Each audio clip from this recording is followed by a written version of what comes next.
I sat on the edge of our bed, the morning light slipping through half-drawn curtains, and cradled the framed photo of Emily, her tiny hand grasping mine, her bright eyes full of wonder. The room was oppressively silent. Even the usual hum of the refrigerator seemed to have abandoned us. My heart pounded so loudly I half expected the walls to shake. Just days ago, this room had been filled with her laughter, the rustle of bedtime stories, and the gentle click of her nightlight switching off. Now it felt like a mausoleum. I closed my eyes and let the memory wash over me. The accident, the screeching tires, the paramedic's voice fracturing into white noise as they declared her gone. The grief hit me in waves. I could barely breathe, could barely draw a single tear without feeling like my chest would cave in.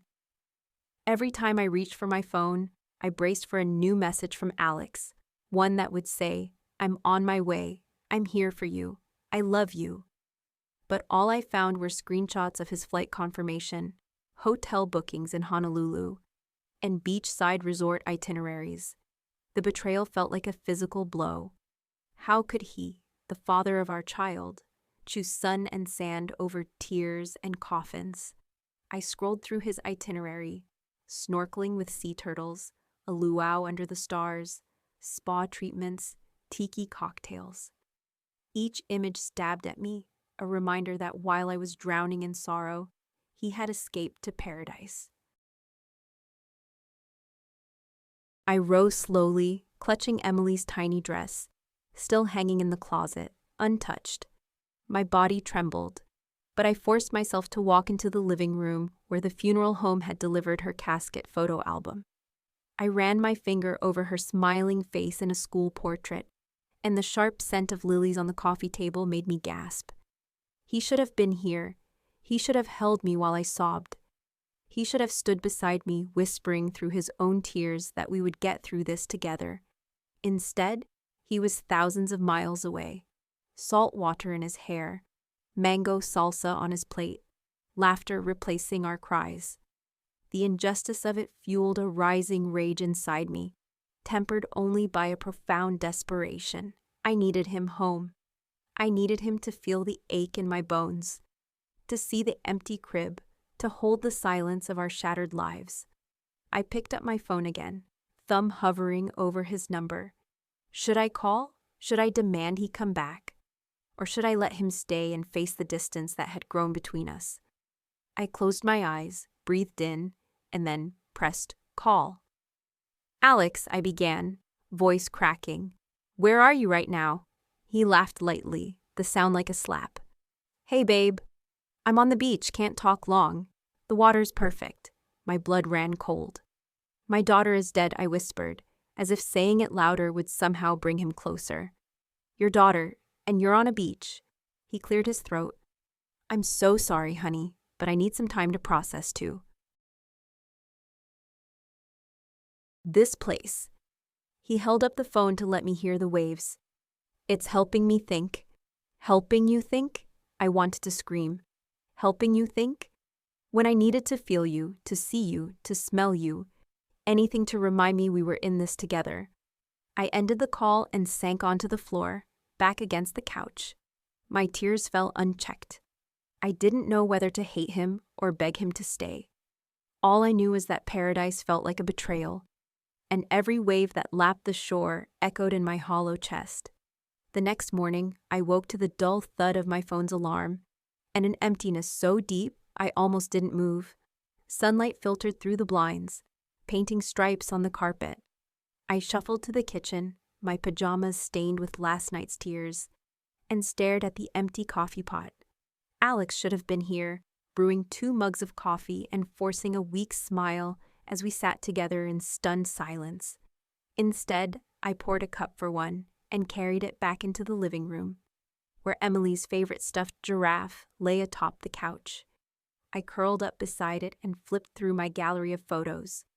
Emily's first steps, her triumphant grin at losing her first tooth, the way she clutched my hand when thunder scared her. Each image carried a pang of longing that twisted my gut. I set the coffee down and reached for the remote, though I knew I wouldn't be able to concentrate on anything. My eyes landed on a travel show featuring Hawaii's beaches. The very beaches Alex was probably on that moment. The host's cheerful laughter grated on me.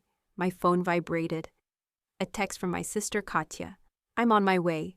I can't believe he did this." Another text, this time from my mother. "Are you okay? Do you need me to come?" I typed back. "Please come today. I can't do this alone." My fingers hovered as I drafted a message to Alex. "Come home now," but I couldn't press send. Instead, I stared at his name, the empty promise it held. Hours later, Katya arrived, carrying a bag of groceries and wearing that determined look I knew too well. She dropped onto the couch, wrapped her arms around me, and let me cry into her shoulder. She didn't scold me for not calling Alex or argue over what he'd done. She just held me, and for a moment, the world felt less cold. When I finally pulled away, Katya's eyes were red. "He booked a couples massage here," she said quietly, showing me a screenshot of Alex's itinerary. "I can't believe he's prancing around like this." I closed my eyes, felt the rage flare again. "He's a coward," I whispered. "He can't face grief, so he runs from it." We spent the rest of the day going through funeral arrangements and Emily's keepsakes. We sorted her tiny clothes into a box for the charity, and Katya placed the dress I'd been clutching into a sealed bag. With each folded onesie, the reality seemed to sink in deeper, but at least I wasn't facing it alone. That night, I lay in our bed, Emily's giraffe between my arms, and stared at the empty space beside me. I imagined Alex stepping out of the shower, wrapping a towel around his waist, and murmuring, "I'm here." But the emptiness remained. I drifted to sleep with a mounting resolve. When he got back, there would be questions. Angry questions, painful questions, and I would demand answers. I woke before dawn, my body still stiff from the tears and restless sleep. The house was silent except for the ticking of the hallway clock. I slipped into jeans and a hoodie, then padded downstairs. The kitchen was cold. I flicked on the kettle and wrapped my hands around the mug, savoring its warmth. I knew Alex wouldn't be back for days, maybe a week. His return flight wasn't until next Sunday evening. 7 more days of emptiness, of navigating grief and rage with no anchor. I pulled out my laptop and opened our shared calendar. Funeral, wake, memorial, everything scheduled without him. I clicked on the flight details again. Departure Honolulu, E08:30, arrival JFK 2045. I allowed myself a single moment of fantasy, him running down the plane staircase, dropping his bags, and rushing to me. But I knew it was impossible. Instead, I drafted an email to the funeral home coordinator, confirming services and seating. I typed each line meticulously, as if the act of organization would stave off the chaos in my heart. The phone rang. It was Alex. My chest tightened. I let it ring twice before I answered, steeling myself. "How's paradise?" I asked quietly. He chuckled, oblivious. "It's incredible. You wouldn't believe the sunrise over Waikiki Beach. I even got a photo for you." I didn't want to see a photo. "I'm not interested," I said. "You're missing your daughter's funeral." He paused. "I know, but I can't handle it there. I'm sorry." "Sorry doesn't buy a ticket home," I replied, my voice cold. "I'm doing this alone because you decided to vacation." His silence was a confession. "I need time," he finally said. "I'll be there for the memorial." "That's not enough," I interrupted. "You were supposed to be here. You're her father." He hesitated, then hung up. The line went dead, and I pressed the phone to my chest as though I could absorb its lifeline. I spent the morning calling friends and relatives, arranging carpools and flower deliveries, coordinating testimonies and eulogies. Each call reminded me that I had to be both daughter and son, mother and father, organizer and mourner, all at once. The roles blurred, and my grief felt heavier under their weight. By mid-afternoon, exhaustion overtook me. I sank onto the couch and closed my eyes, picturing Emily's laughter as she chased bubbles in the backyard. A sob escaped me, and I rocked back and forth, wishing for a hand to hold, wishing for Alex. When I finally looked at the clock, it was almost 6 p.m. I sent a final text to Alex, "Come home now. No emojis, no apology." Just a command born of desperation. I didn't know if he'd read it or reply, but pressing send felt like reclaiming a shred of power. I poured myself a glass of wine and sat by the window, watching the streetlights flicker on. The world moved on outside. Cars drove by, neighbors walked their dogs, while my world had stopped. And I realized that even when Alex returned, things would never be the same. Our family was broken, our trust shattered. The question was whether we could ever piece it back together. Morning arrived with a dull gray sky, as if the heavens themselves mourned with me. I dressed in black, Emily's favorite ribbon pinned to my coat lapel, then stared at my reflection. Dark circles framed my eyes. My cheeks hollowed and pale. I barely recognized the woman staring back. Today was the funeral. The church pews filled quickly with family, friends, and neighbors. I watched through blurred vision as people whispered condolences, their voices a distant hum. I saw Katya, her cheeks streaked with tears, gripping my hand. My mother hovered close, clutching tissues, her eyes rimmed red. But where was Alex? An hour before, I'd checked my phone obsessively. Still no reply to my "come home now." When the pastor began speaking, I had to bite my lip to keep from interrupting. I focused on the script. We gather to honor the life of Emily Grace Thompson. The name felt foreign on my tongue. She was more than a name. She was light, laughter, life. He spoke of her kindness, her playful spirit, her compassion for stray animals. Each anecdote struck me like a blow. I fought the urge to scream that there was so much more I could say. After the service, we moved to the graveside.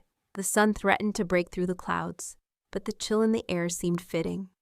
As the casket lowered, I stepped forward, Katya's arm around my waist, and dropped a single rose onto the polished wood. My hands shook so badly that the stem slipped from my fingers and tumbled into the soil. I closed my eyes, trying to steady my breath. I wanted Alex beside me, to lean into him, to share in this final farewell, but he was still absent. The absence hurt more than the weight of the casket.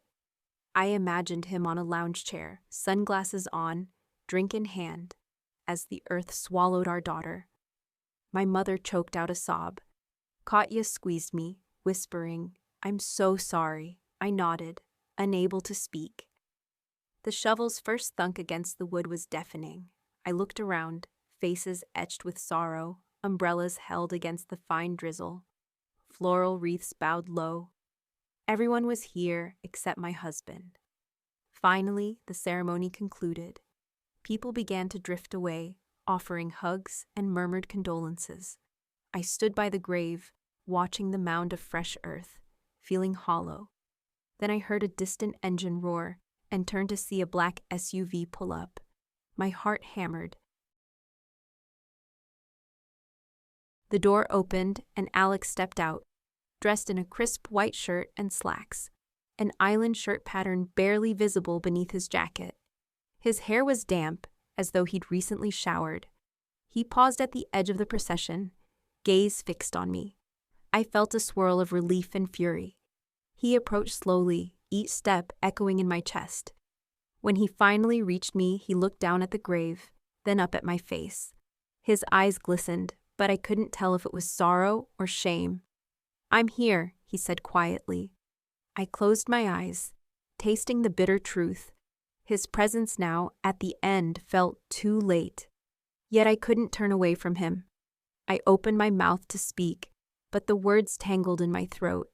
He reached out a hand, trembling. I stared at it for a long moment before placing my trembling fingers in his. "We should go," I whispered, voice breaking. He nodded, and together we walked away, leaving behind the last piece of her. Back at home, the silence pressed against me like a weight.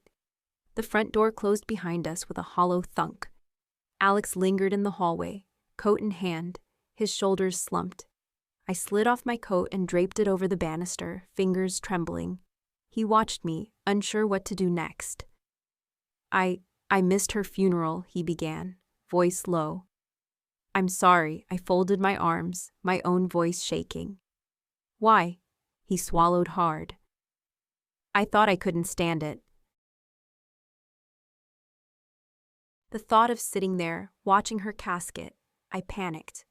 You panicked, I repeated, disbelief burning through me. You left me to handle everything, the funeral, the burial, alone.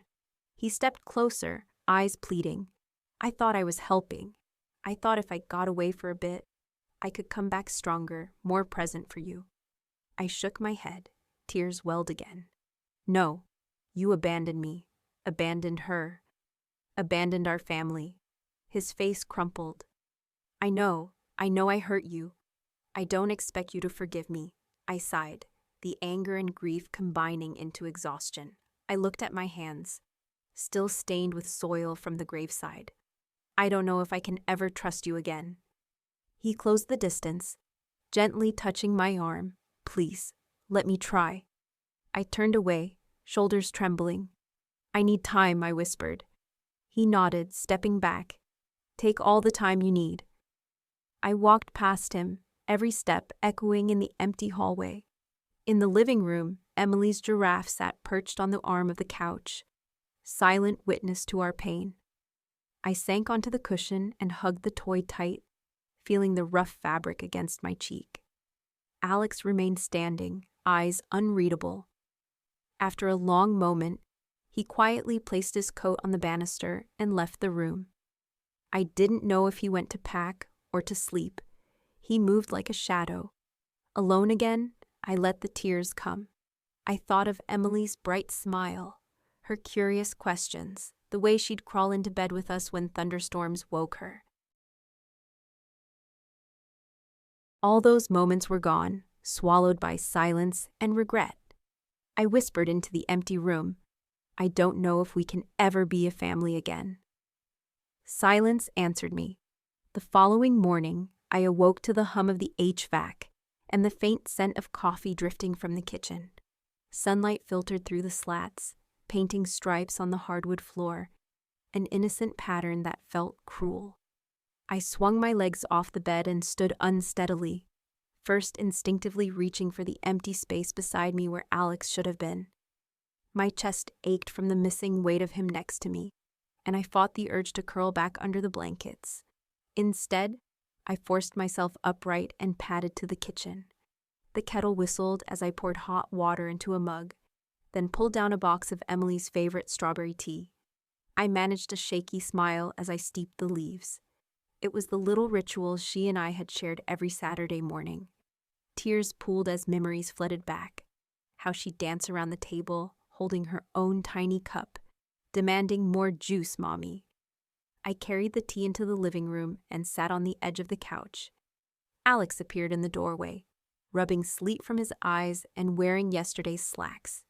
He held a travel mug of coffee, the same thermos he'd used on our road trips. He offered it to me wordlessly. I stared at the mug, then up at him. His expression was weary but earnest. I thought maybe this could help, he said quietly. I held the mug, balancing it on my palm. The warmth seeped into me like a gentle promise. I took a sip and winced at how bitter it tasted without sugar, just like this morning without Emily's laughter. I know I can't fix it, Alex continued. Closing the distance to sit beside me, he set his mug on the coffee table, careful not to jostle my tea. But I want to try. I don't want to lose us too. A sob broke free. I nodded, unable to speak. He reached out, brushing a tear from my cheek. His fingers trembled. Let me in, he murmured. I'm scared too. For the first time since her funeral, I let myself lean into him. His arms wrapped around my shoulders, and I rested my head against his chest, feeling his heart beat beneath his shirt. It wasn't enough to erase the betrayal, the loneliness, or the grief, but it was a start. We sat like that for a long time, holding each other in a silence that felt safer than words. Outside, the world moved forward. The distant sound of a lawnmower, a dog barking. Yet in our cocoon, time had slowed. I wondered if together we could find a way back from this abyss. Days blended into one another in a haze of grief and tentative reconciliation. I found myself waking early, slipping through the quiet house to tend to small routines that felt like lifelines. Watering the orchids Emily had loved, sorting through her art supplies, and cooking the meals she used to request.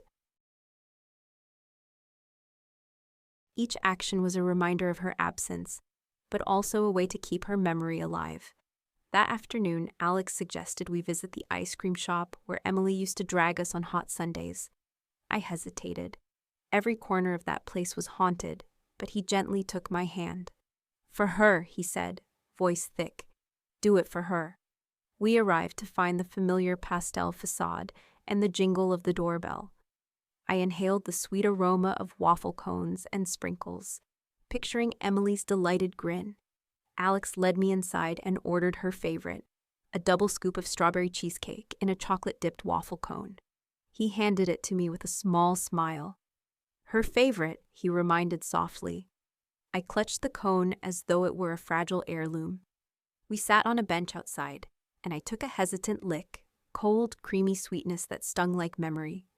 Alex sat close, our shoulders touching. We didn't speak, letting the silence settle between us like gentle rain. After a few minutes, I whispered, "She would have made a mess." Alex chuckled quietly. "Everywhere, even on her dress." I pictured little flecks of pink ice cream on Emily's white frock, her stubborn determination to finish every drop. The image brought tears, but also warmth. "Thank you," I said, voice small, "for bringing me here." He looked at me, eyes soft. "Thank you for letting me be here." We finished the cones in companionable silence. On the walk home, I noticed his hand reaching for mine, and for the first time in weeks, I let him take it. It felt like both a surrender and a victory, a fragile truce between sorrow and hope.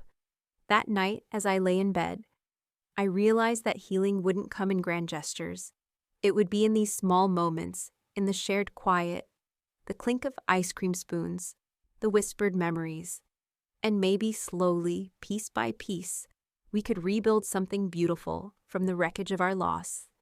The following week unfolded in a strange rhythm, punctuated by small triumphs and daily reminders of our loss. Each morning I woke first, as if the weight of grief pressed me from sleep. I found myself slipping into routines, checking the mailbox for bills and condolence cards, watering the daffodils I'd planted in Emily's favorite colors, and scrolling through our shared photo cloud for any image I hadn't saved. I organized her art supplies into neat rows, labeling each paintbrush and crayon, as though cataloging her childhood would somehow preserve it. Alex moved more slowly, sometimes joining me at the breakfast table, sometimes lingering in the hallway, uncertain how to begin. One afternoon, he suggested we visit Emily's elementary school to meet with her teacher, Mrs. Alvarez. Standing in the car outside that cheerful red brick building, I felt my chest tighten. Inside, the hallways smelled of disinfectant and kindergarten glue, and the walls were plastered with drawings of rainbows and smiling families. Mrs. Alvarez greeted us with a gentle hug, her eyes puffy from tears. She led us to a small art corner, Emily's former desk, and showed us a scrapbook the class had made, each child contributing a page with handprints, doodles, and "I miss Emily" notes. I knelt before the scrapbook, running my fingers over the scrawled messages. "I love you, Em. Thank you for sharing your crayons. You were the best at lunchtime jokes." Each line was a dagger. Each stroke of marker was proof that Emily had left ripples of joy in the world. Tears welled, and I looked at Alex. He placed his hand over mine on the table, and we both wept.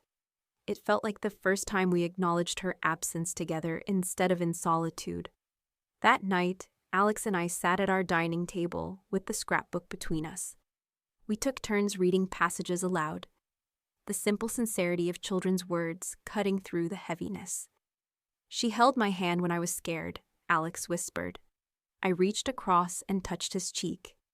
She was ours always, I murmured.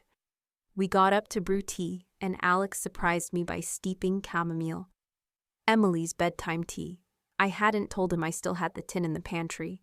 He must have noticed the empty spot. The gesture felt like a small olive branch between us. Over the next few days, we tackled more practical tasks together. We met with a grief counselor, a kind woman named Dr. Patel, who guided us through exercises in journal writing and memory sharing. In one session, she asked us to write letters to Emily. My letter was choked with anguish and apology. I'm sorry I couldn't protect you. Alex's was more tentative. I'm sorry I chose flight over facing this with you. We read them aloud to each other, our voices trembling. It was excruciating, but it loosened something inside us, a willingness to confront the truth instead of running from it. On Thursday, Alex took the day off work. He suggested we drive to the beach at sunset, not the golden sands of Hawaii, but the gray, chilly Atlantic coast an hour away. I was reluctant. Every beach felt like a reminder of his betrayal, but I agreed. We walked along the shore, wind whipping our hair, the ocean's roar filling the air. Alex picked up a smooth pebble, turning it over in his hand. For Emily, he said, and I breathed in the salty air, surprised at how his words resonated. He wrote her name on the stone with a marker, then together we tossed it into the surf. Back home, we framed a photograph Alex had taken of that stone mid-flight, crisp water droplets frozen around it. We hung it above the mantel beside the portrait of Emily in her pink dress. The image captured both loss and release, a single act of letting go. That night, as I lay in bed, I felt the distance between us shrink just a little. I reached over and felt Alex's palm against mine. He didn't say anything. He didn't need to. The weekend brought another milestone, Emily's birthday. Normally a day of celebration, it now felt like an abyss. Alex and I spent hours planning quietly in the living room, debating whether to mark the day at all. Ultimately, we decided on a simple picnic in the park where she loved the swings. We spread a blanket under her oak tree, laid out cupcakes with pink frosting, and placed her favorite stuffed giraffe front and center. I brought her tea set, and we poured imaginary tea for two. Emily and the memory of her laughter. As the sun dipped low, neighbors gathered, drawn by our small vigil.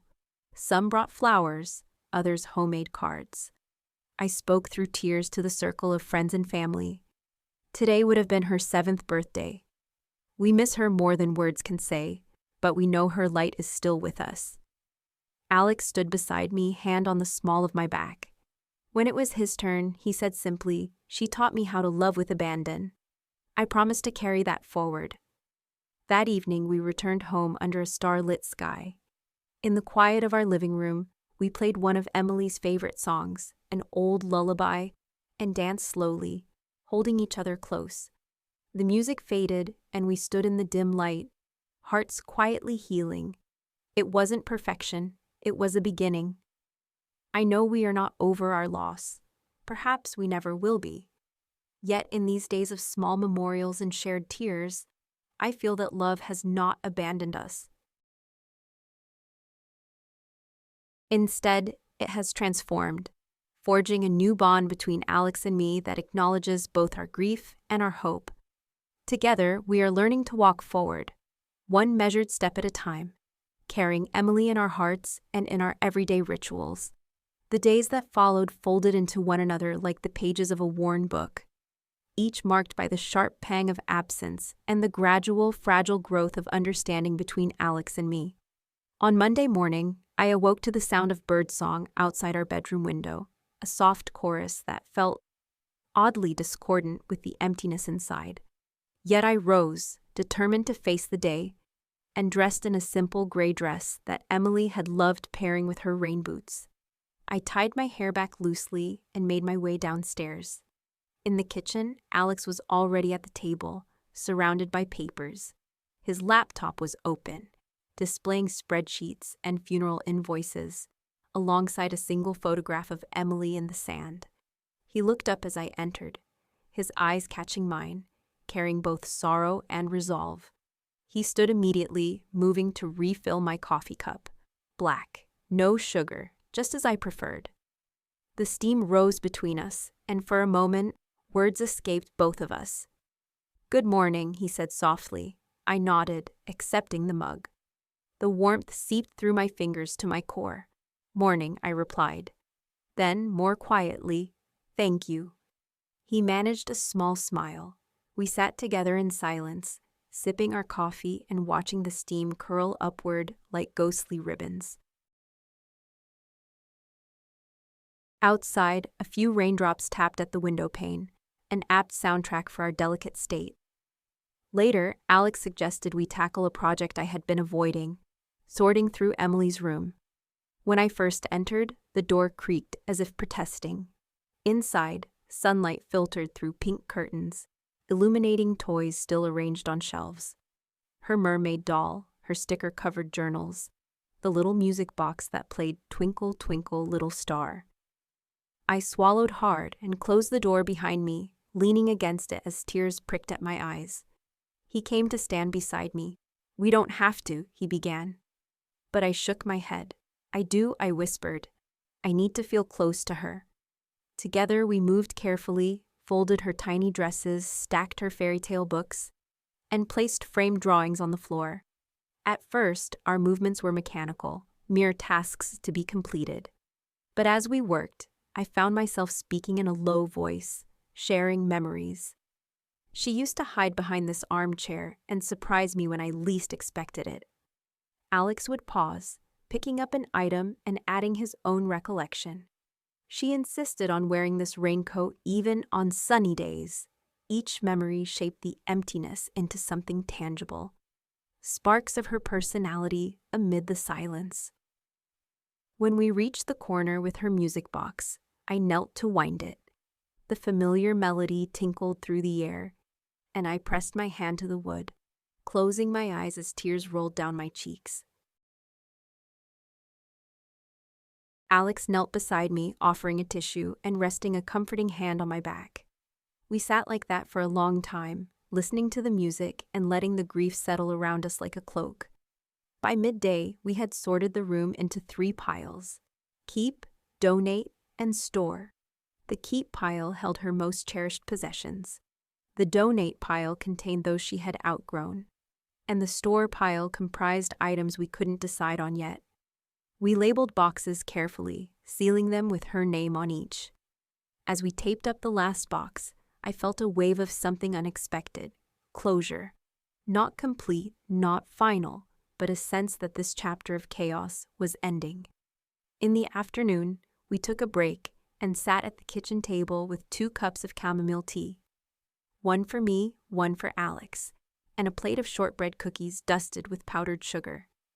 We ate in companionable silence, only the gentle clink of porcelain between sips.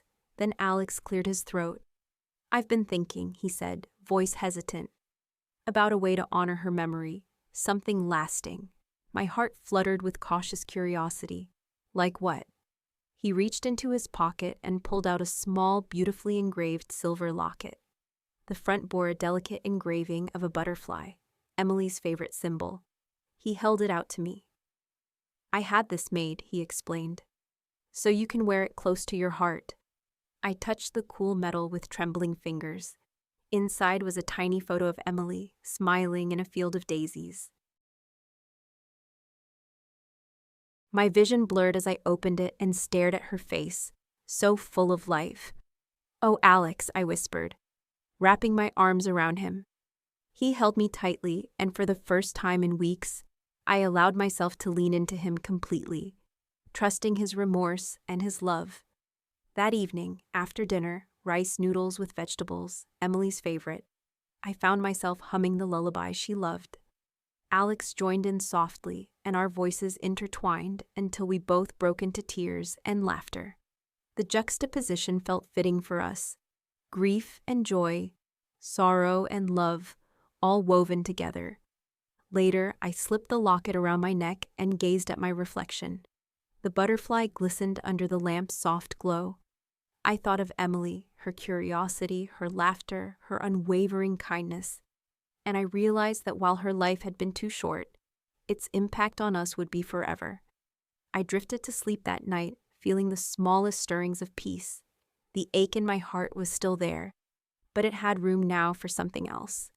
The comfort of shared memories, the promise of healing, and the knowledge that even in our darkest hours, love could be our guide. Several weeks slipped by like leaves drifting down a slow river, each day marked not by hours or events, but by the steady pulse of absence and the tentative rhythms of rebuilding. I can't pinpoint exactly when the rawest edge of my grief softened into something more bearable, though I felt it one morning as I woke without sobbing, my pillow still damp but my throat less constricted. Despite the emptiness, there was a fragile glimmer of acceptance shimmering beneath the surface. It was mid-September, and the house bore the faint scent of changing seasons. The crisp tang of falling leaves outside mingled with the lingering sweetness of chamomile tea I brewed every evening. On this particular morning, I rose early and found Alex in the garden, kneeling beside the rose bushes we'd planted in Emily's memory. He looked up as I stepped onto the patio, sunlight catching the dew on his hair like tiny prisms. He held a trowel and a small sign reading Emily's Garden, hand-painted in soft pastels. I swallowed the lump in my throat and crossed the lawn. Together, we tended to the bushes, deadheading spent blooms, loosening soil, adding fresh compost. Each rose was a testament to life's resilience, and I pressed my palm to the earth, feeling its cool steadiness under my fingers. She would have loved this, I said softly. She'd be running through the petals. Alex smiled, brushing a strand of hair from his face. That's why I did it. So we'd have a place to remember, to feel her presence. We stood in companionable silence as a gentle breeze stirred the petals overhead. Somewhere between grief and gratitude, I realized how much we'd already grown, not in the ways we'd planned, but in unexpected directions. That afternoon, I returned to work for the first full day since the funeral. My colleagues gathered around my desk with cautious smiles and pastel sympathy cards. I forced a smile and replied to their gentle inquiries, sipping water to keep my voice steady. My boss, a kind woman named Marisol, pulled me aside. "Take all the time you need," she said. "But we're here for you," I nodded, trying to reconcile the world of spreadsheets and deadlines with the world of empty cribs and bleeding hearts. By late morning, I slipped away to the empty conference room and let the tears fall in private. It felt odd to cry at work, but the grief had its own schedule. When I returned, my vision was blurred, but the words of my colleagues, "We miss you, we care," felt like gentle scabs forming over the wounds. That evening, Alex and I convened in the living room to review photographs and videos of Emily. We spent hours watching her first steps on slow-motion clips, listening to her squeals of delight, and marveling at how her tiny hands could command so much joy. We laughed at moments we'd forgotten, the way she tugged on Alex's shoelaces, her stubborn insistence on wearing mismatched socks, her habit of helping us cook by dumping spices into the pot. Midway through, Alex paused the slideshow. He closed his laptop and looked at me, eyes bright with tears and an unspoken determination. "I've been thinking about other ways to keep her memory alive," he said. "Not just the garden or the scrapbook, but something bigger." I raised an eyebrow. "Like what?" He took a deep breath. "A scholarship, maybe. In her name. For kids who love art, since she was so passionate about drawing. We could fund a young artist every year." My chest tightened at the thought. A living legacy that would bear her name and nurture creativity, something as vibrant and generous as she had been. "That's beautiful," I whispered.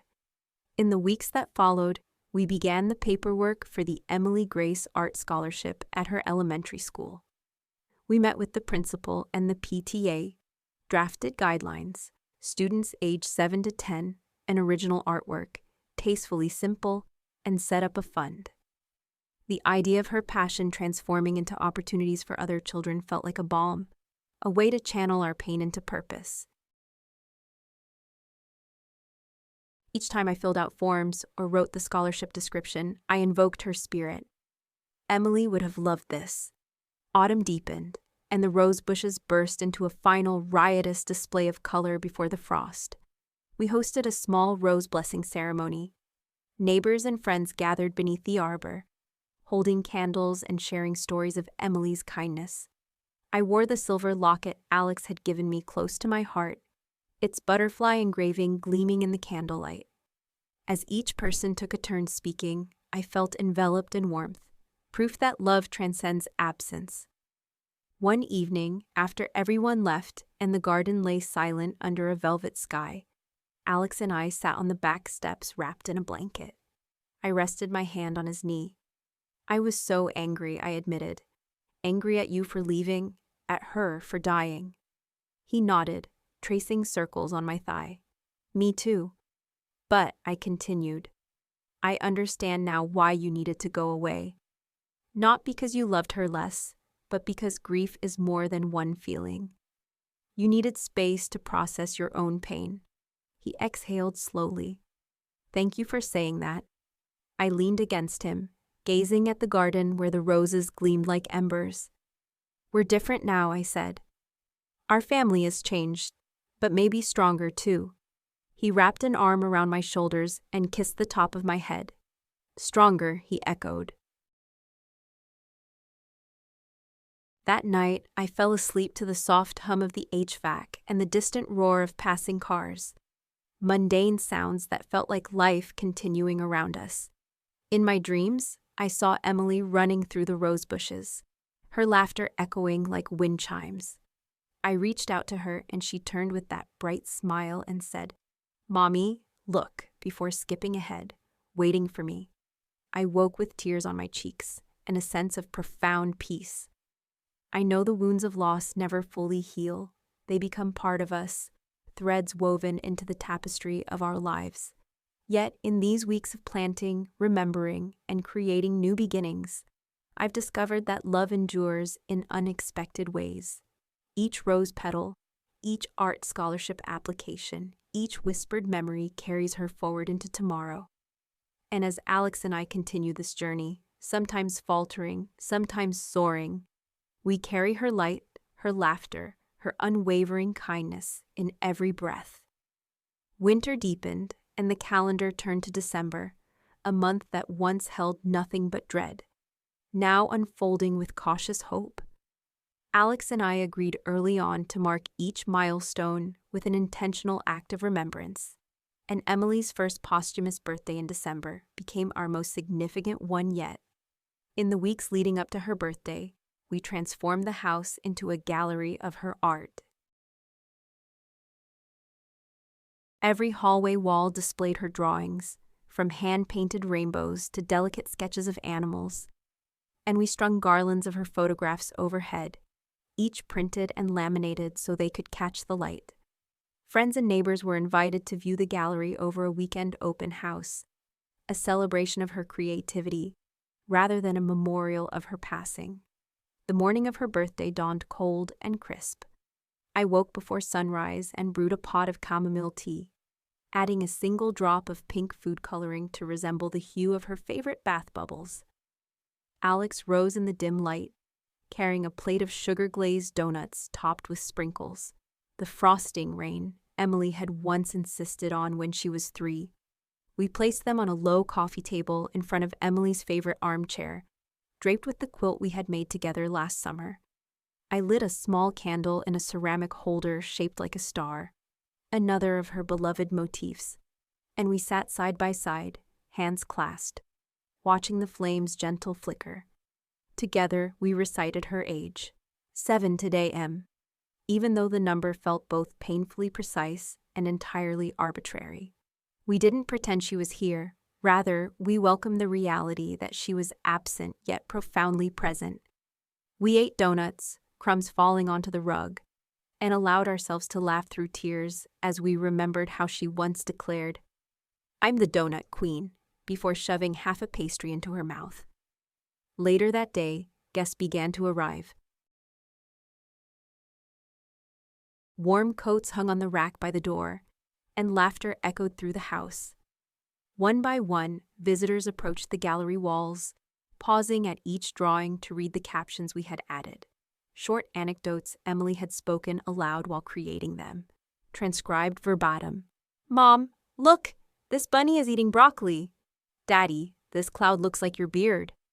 Family and friends shared memories in sticky note form, writing their own "I love you, M" messages and sticking them next to her drawings. By afternoon's end, the walls were papered with colorful notes, affectionate dedications, and tear-stained declarations of how much she was missed. As the final guest left, Alex and I moved through the gallery together, reading every note. His arms circled my waist, and in that embrace, I felt again the fractal nature of our grief, multifaceted, ever-shifting, and capable of containing both sorrow and gratitude. We gently removed each note, placing them into a small wooden box inscribed with Emily's name. This memory box would rest on our mantle, a tangible repository of her community's love. The next morning, the house returned to its quiet state. Outside, snow fell in soft, silent flakes, blanketing the world in white. Alex and I decided to honor our promise to ourselves. We would revisit Hawaii, not to escape our grief, but to complete the journey Alex had begun without me this time, together. We booked tickets for late January, purchasing non-refundable standby passes to keep the commitment sacred. In the lull between holidays, after the last string of Christmas lights was packed away and the final carol hummed off the radio, we prepared. I reread travel guides, circling beaches I knew Emily would have adored, the tide pools at Hanauma Bay, where she could marvel at sea creatures, the open-air markets, where she would have danced between stalls of fresh fruit, and the Ohia Lahua groves, where I had once taken her to marvel at crimson blossoms.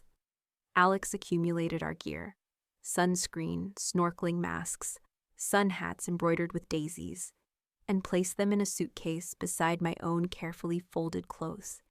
Each item felt like a bridge between the cold winter and the warmth we hoped to find.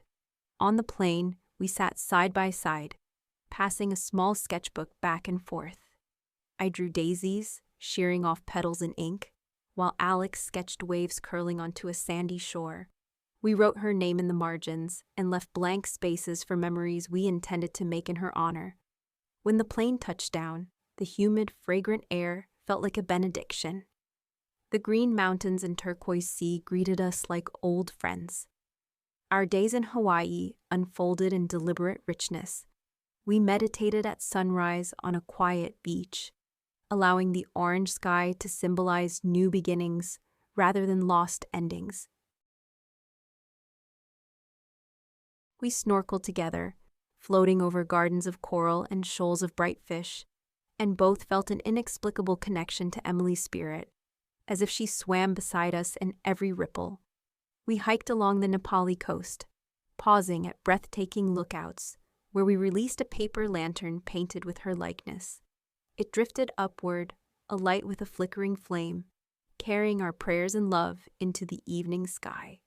In the evenings, we attended a traditional luau, where fire dancers leapt and drummed under the stars. As the rhythm of the pahu drums echoed, I felt tears mingle with awe. I looked at Alex and saw reflected there a husband who had once run from pain, but had returned to face it with me. When the dancers formed a circle of handheld torches and invited attendees to step inside, I guided Alex forward. We stood beneath the glow, hands linked, and silently honored the dual forces of destruction and creation that shape all lives. On our final morning, we rose before dawn to watch the sun bless the horizon at Lanikai Beach. Alex cradled a small bouquet of plumeria blossoms, while I held the silver locket containing Emily's photo against my heart. When the first rays broke over the water, We knelt in the sand and scattered blossoms into the surf. The petals bobbed like tiny vessels, drifting gently onto the tide before disappearing. It felt like an intimate farewell, a promise that her memory would continue to ripple out into the world, carried by every wave. As we boarded the plane home, I felt something shift deep within me. The grief was not gone. How could it be? It was woven into the fabric of my being. But I carried with me a renewed sense of partnership with Alex, a deeper understanding of loss and love entwined. I glanced at him across the aisle. His gaze met mine in silent acknowledgement. We had walked through the fire together and emerged with a bond reforged, one tempered by sorrow, yet strong enough to endure. Back in our New York apartment, the winter had softened into early spring by the time we returned. Bulbs were unfurling in planters outside our building, and each morning the sun climbed a little higher in the sky. We resumed our routines, work, therapy sessions, tending Emily's roses, but our steps felt lighter, guided by the knowledge that even in absence, love perseveres. That spring, I stumbled upon a group of local artists organizing a community mural project. The theme, Remembrance Through Art. Without hesitation, I reached out to propose a mural dedicated to Emily. The city approved. And over the summer, a blank wall in the neighborhood was transformed into a vibrant tableau of daisies, butterflies, and swirling waves. Elements drawn from Emily's favorite motifs and from our Hawaiian pilgrimage. Neighbors painted alongside professional artists. Neighbors and strangers alike contributing brushstrokes in her honor. On unveiling day, hundreds gathered, some wiping tears, others smiling through grief, all bound by the shared act of creation. Standing before that mural, I realized how far we had come. The woman who once could barely lift her head from the pillow was now orchestrating community art events. The man who ran away to process alone had returned to stand beside me in every ceremony, every painting, every lantern release. And above it all, Emily's spirit wove through our lives. In every petal, every splash of color, every shout of laughter that bubbled up amidst tears. Loss teaches us that life is fragile and fleeting, but also that love, once given, never truly dissipates. It transforms, radiates, and finds new vessels, mural walls, scholarships, gardens, lanterns, ocean waves. Our journey through grief did not end with closure. It evolved into purpose. Each act of remembrance became an affirmation that Emily's 7 brief years were not defined by their brevity, but by the intensity of joy and kindness she showed. As I recount this, I realize we have nearly reached the 60,000 character mark of our shared story. There remain chapters yet to write, years of anniversaries, new milestones, fresh waves of emotion that we will face side by side. But for now, this block stands as a testament to love's resilience, to the possibility of growth after devastation, and to the enduring power of memory. The calendar flipped to late spring, and with it came a tide of anniversaries, celebrations, and everyday moments laden with bittersweet significance. It was now 7 months since Emily's passing, 7 months of ritual, grief, memory, and an evolving love that threaded through each day like a delicate seam. I'd settled into a tentative rhythm. Mornings began with tea and tending the rose garden. Midday involved work emails punctuated by tears, or a photo of Emily that surfaced on my screensaver. And evenings often concluded with shared silence between Alex and me as we wound down with chamomile and old home videos. Yet the weight of loss, though less suffocating than in those first weeks, remained a companion, its presence as constant as the ticking clock. One Tuesday afternoon, I found myself walking through the city's botanical gardens, drawn by the promise of blooming magnolias and the memory of Emily chasing butterflies along the winding paths. The air was thick with pollen and possibility, each petal a reminder that life renews itself even after the harshest winters. My steps carried me to a secluded bench overlooking a koi pond, where the fish glided beneath lily pads like living jewels. I sat and closed my eyes, letting the sun warm my face, and imagined Emily's tiny hand resting in mine as she peered at the fish and giggled with delight. A tear slipped from my eyelash, and I brushed it away, inhaling the heady scent of blossoms. "Mom," I turned to see a small girl, no more than 8. Clutching her mother's hand, she wore a lavender dress dotted with daisies, an unintentional mirror of Emily's favorite motif. The girl's eyes were wide with curiosity, and something I recognized as cautious hope. I managed a gentle smile. "Hello," I said, voice soft. The girl stepped forward, holding out a pressed flower she'd plucked from the grass. "I found this for you," she said. Offering the fragile bloom, my throat constricted. I accepted the flower as though it were the most precious gift in the world. "Thank you," I whispered, brushing a thumb along its petal. Her mother approached, smiling kindly. "She said she saw you sitting here alone and thought you might like a flower." I glanced from the mother to the daughter, my heart full. "That was very thoughtful of you both," I said, eyes damp. "This means so much to me." As the pair walked away, the girl looked back and waved. I waved in return, clutching the flower and feeling something gentle unfurl within me. Compassion mirrored, kindness returned. The echo of Emily's spirit in a stranger's daughter.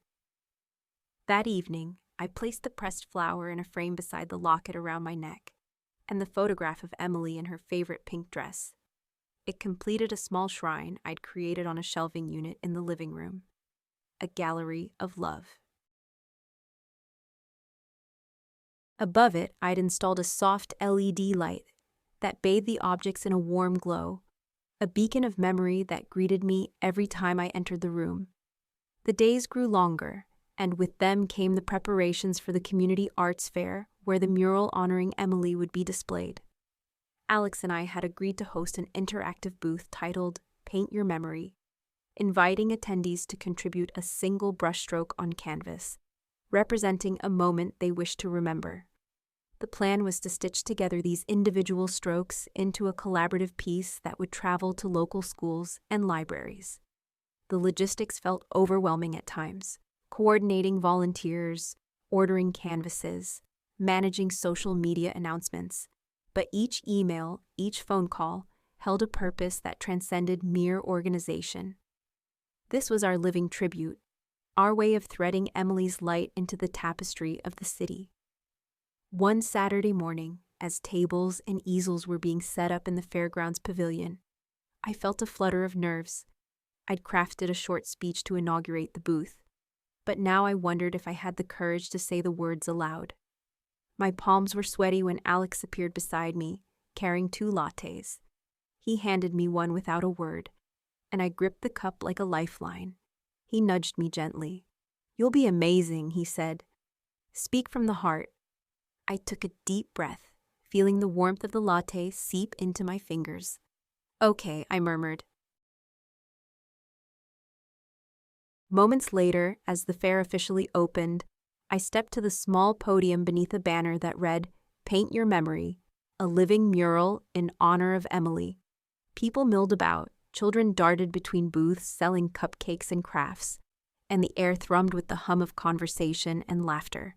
It didn't feel like a funeral. It felt like life, messy, vibrant, sorrowful, joyful. I raised my hand for attention. "Hello," I began, voice trembling but clear. "Thank you all for being here today. My name is Anna Thompson, and today marks 7 months since my daughter Emily left this world. I won't share her story in detail because, frankly, I don't want this to feel like a memorial service." I paused, searching faces in the crowd, artists, neighbors, strangers who'd heard our story online, waiting. Instead, I want today to celebrate the way memory lives on through art, kindness, and community. Every brushstroke you make here is a gift, a promise that we will continue to remember, to create, and to share love, no matter how dark the world can feel. A hush settled, Then a few drips of applause, soft at first, and then growing louder until the pavilion was filled with hand claps and cheers. I felt tears slip down my cheeks, tears not of pure sorrow, but of relief, gratitude, and connection. Throughout the day, visitors came to our booth. A teenager painted a soaring dove, explaining it represented hope. An elderly man brushed on a swirling wave, saying it reminded him of his late wife's smile. A mother and daughter duo added concentric circles, describing them as the layers of family love. Each contribution was a testament to the power of shared memory. Alex and I moved among them, offering encouragement, laughing at paint-spattered cheeks, and offering tissues when someone became too moved to continue. By day's end, the canvas was a riot of color, patches of sky blue, fiery reds, sunlit yellows, and verdant greens. We unhooked it and rolled it carefully into a tube, promising to stretch and frame it for permanent display at the local library. As we packed up, a little girl approached me, perhaps 6 years old, holding a tiny palette smeared with pink and purple. "My mommy said this heart is for your Emily," she whispered, pressing her painted palm into mine. I knelt and kissed her forehead, brushing paint flecks from her hair. That night, back at home, I placed a photo of the finished canvas into a scrapbook, adding a caption, "When memory becomes art, it lives in us all." Alex sat beside me, folding the last of the leftover pamphlets. We shared a quiet moment, gratitude filling the space between spoken words. In the weeks that followed, the mural pieces traveled to public libraries, to the children's hospital lobby, to the elementary school where Emily had attended. Wherever they went, people stopped, paused, and remembered, creating a ripple effect of collective memory that extended far beyond our living room shrine. One evening, as late spring gave way to early summer, I stood alone in Emily's garden at dusk. The roses were budding again, the petals faintly tinged with pink. I knelt and pressed my palm into the earth, breathing in the damp, fragrant soil. "Thank you," I whispered. Voice carried away on the breeze. A lone cicada chirped, and somewhere in the distance, a church bell tolled the hour. I rose and walked into the house, pausing at the shrine. The pressed flower given by the little girl in the botanical gardens had long since faded, but its shape remained clear, an emblem of kindness offered and received. The locket around my neck glinted in the soft lamplight. On the mantel, dozens of photographs smiled back at me. Emily at the beach, Emily painting daisies, Emily hugging me tight. I touched the locket and closed my eyes, feeling the pulse of memory, of love, of shared sorrow transmuted into hope. Grief would remain, woven into the tapestry of my heart, but so too would joy, purpose, and connection. Alex and I had walked through fire, and though the scars remained, they had forged a bond stronger than before. Together, we had learned that love does not end at death. It transforms, travels outward, and finds new life in every act of remembrance. As I switched off the light and made my way to bed, I realized that our story was far from over. There would be new springs, new gardens, new canvases. There would be anniversaries both painful and healing, moments of despair and moments of grace. And through it all, Emily's light would guide us, an eternal ember glowing in the depths of memory. As summer turned to autumn once more, Alex and I found ourselves returning to the familiar cadence of daily life. Work, therapy, community projects. Yet everything we did carried the echo of Emily's presence. In the mornings, I still tended her rose bushes, now robust with new blooms. At night, we often lingered by the mantel where her memory box and the Paint Your Memory canvas stood side by side. Our grief had settled into a steady hum, a constant reminder of loss, but also a source of renewed purpose. One October evening, Alex surprised me by inviting a small group of friends over for a story swap around the fireplace. As our closest circle gathered, Katya and her family, Mrs. Alvarez the teacher, neighbors from the mural project, Alex handed me a worn journal. Inside, he had transcribed our favorite memories of Emily, along with messages from people whose lives she had touched. On the last page, he had written, "Her light guides us always. Let's carry that light forward together." I felt my breath catch as I read his words. We spent the evening sharing stories in turns. Katya recounted Emily's impromptu dance routine in the living room. Our neighbor Mr. Lopez remembered her generosity when she offered him a cookie she'd baked. I spoke of the morning tea rituals that had come to sustain me.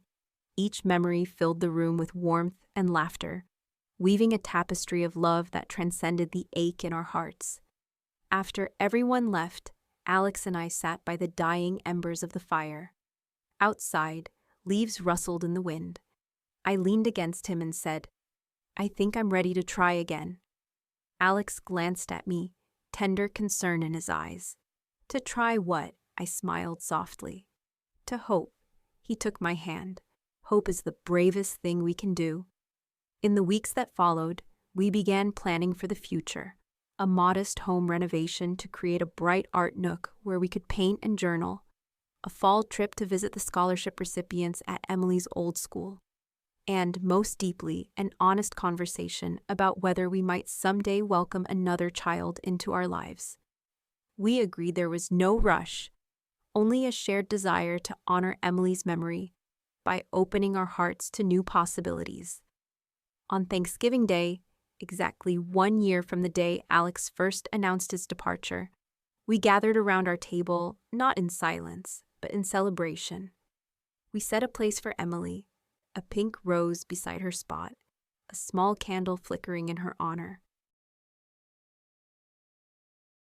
As we held hands and spoke our gratitude, for family, for friends, for the lessons of love and loss, a gentle peace settled over us.